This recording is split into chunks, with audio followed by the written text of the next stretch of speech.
ഇന്ന് തന്നെ സബ്സ്ക്രൈബ് ചെയ്യൂ, നിങ്ങളുടെ പ്രിയപ്പെട്ട ഷോസ് കാണൂ.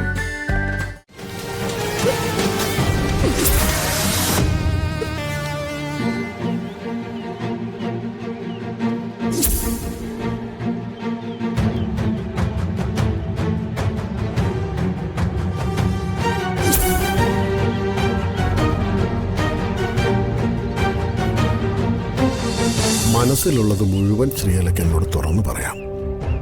വീട്ടിലാണെങ്കിൽ നമ്മൾ സംസാരിക്കുന്നത് കേട്ടാൽ സുലോചന കാര്യങ്ങളൊക്കെ വളച്ചൊടിച്ച് ഉള്ള സമാധാനം കളയും.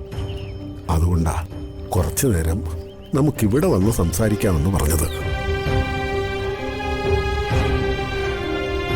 ശ്രീകലേ, ദേവിക ഒരിക്കലും നിന്നെ മറന്നുകൊണ്ടൊന്നും പ്രവർത്തിക്കില്ല. അത് നീ വിശ്വസിക്കണം. ദേവിക പറയുന്നതിലും കാര്യമുണ്ടെന്ന് നീ തിരിച്ചറിയണം. നീ സമാധാനായിരിക്കുമോളെ.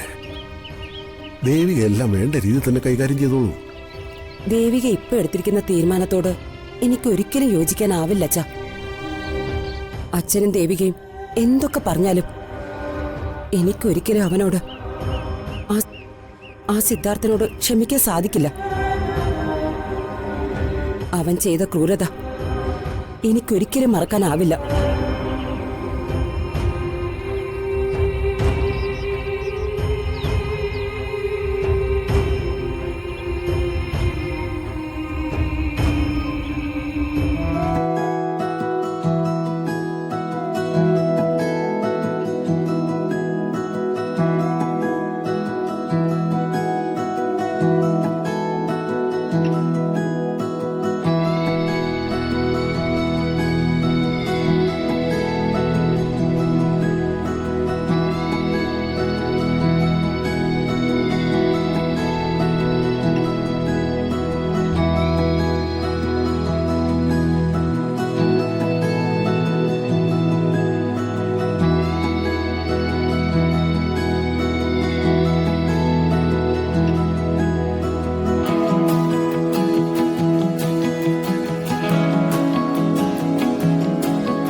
ദേവികേ,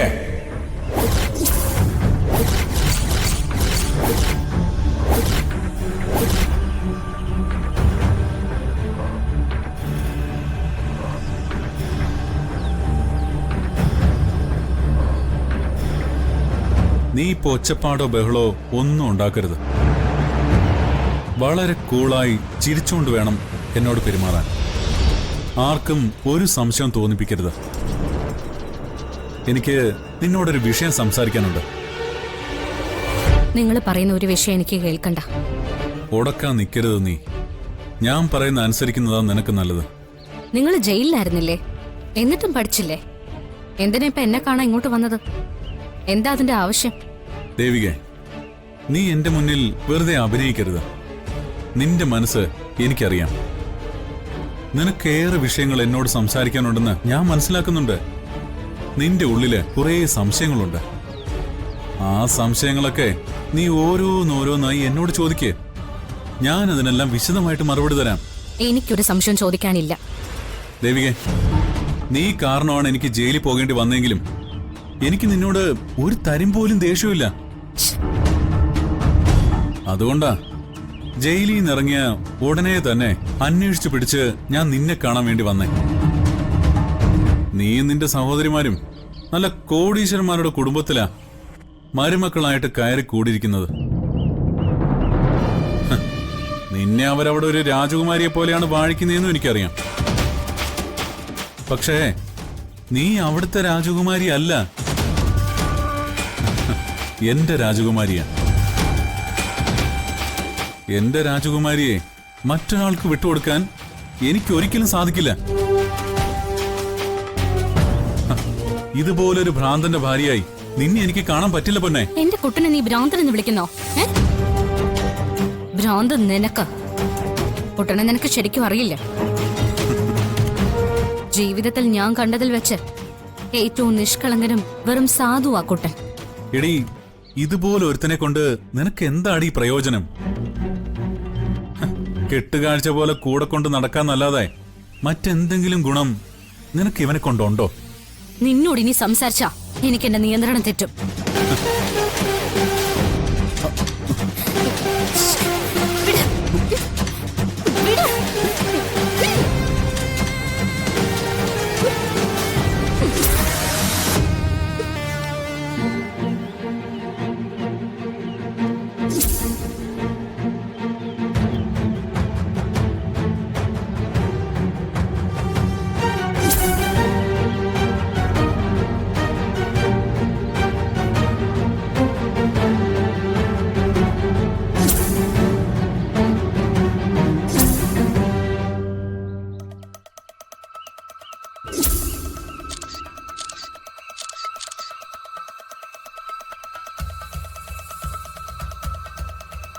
എടാ, ഈ ഫോട്ടോസ് കണ്ടാലേ ഭദ്രനും ദേവികയും തമ്മിൽ അവിഹിതത്തിലാണെന്ന് തോന്നണം. അതൊക്കെ തോന്നുവച്ചാ. അങ്ങനെ തന്നെയാ ഞാൻ അവരുടെ ഫോട്ടോസ് എടുക്കുന്നത്. ഇത് കണ്ടാൽ അമ്മ അവളെ എന്നേക്കുമായി നമ്മുടെ വീട്ടിൽ നിന്ന് പുറത്താക്കിയിരിക്കണം. മുത്തശ്ശി ദേവിക ചേച്ചിയെ പുറത്താക്കിയിരിക്കും വച്ചാ. അച്ഛൻ നോക്കിക്കോ.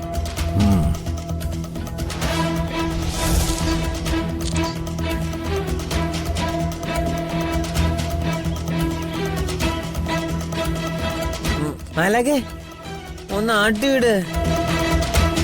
എന്തെന്നാ ആട്ടാത്ത? ഒന്നൂടി മാലാഖേ. മാലാഖേ, മാലാഖേ, മാലാഖേ, മാലാഖേ, ഇതെവിടെയാ?